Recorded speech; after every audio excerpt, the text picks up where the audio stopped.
so we're going to go straight into iteration.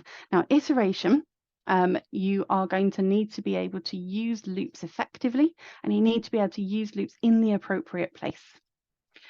So here we've got the same program, but this time we are going to ask the user a number of times. So I can see in here. Excellent stuff. So the kind of loop used for count-controlled iteration. So we've got 3 types of loops that we need to be aware of. We need count-controlled, precondition, and post-condition loop. Brilliant stuff. Yes, absolutely. So a count-controlled iteration will be a for loop. If you can count how many times you can go around in a loop, it's always going to be a for loop. If you can use a for loop, that's always going to be the preference because it's the most efficient type of loop. There's no way a for loop can ever repeat infinitely unless you put something really strange in your for the in range condition. It's not suitable here. Wonderful, because the loop doesn't repeat a set number of times. So a for loop repeats a set number of times, but this time we are constantly asking our user whether they want to end the loop. So actually we don't know how many times we need to loop here. So in that case, we need to use a while loop.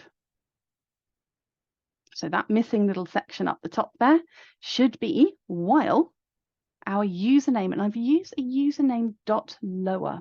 Now, .lower is accepted in the exam if you want to use this.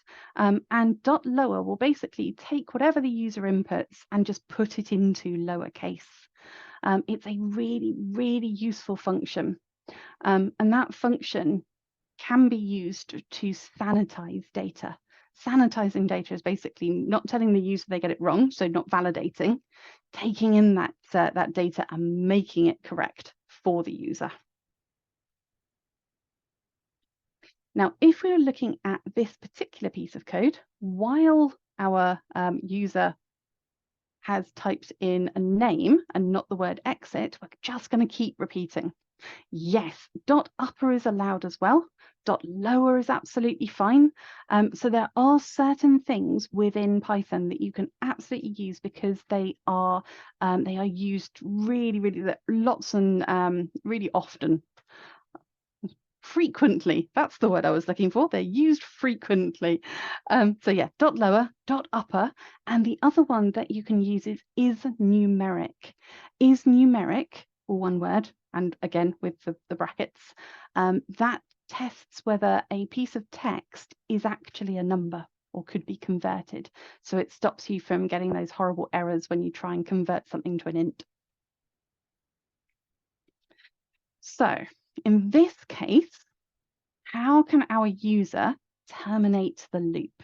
Terminating a loop basically means, in a case of a while loop, stopping it from running.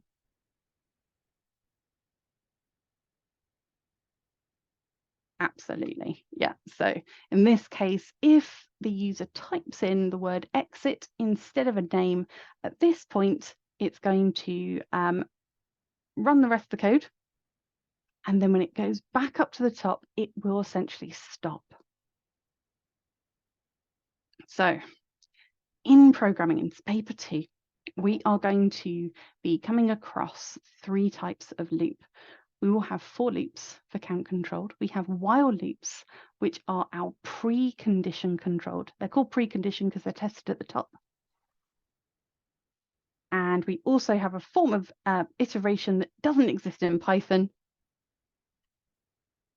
And that is a repeat until, or you sometimes see it as a do until.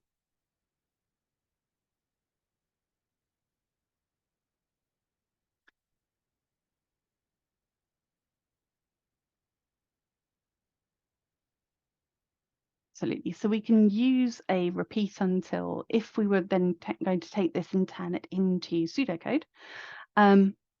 And what that would do is it flips everything around. So it becomes a post-condition loop.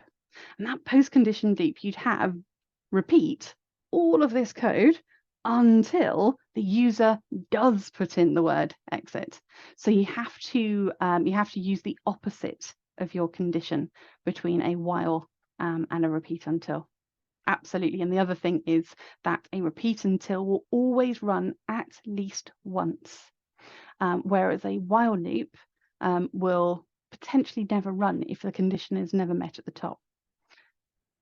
The other thing with a while loop is it's slightly less efficient because you do have to declare some variables at the top here.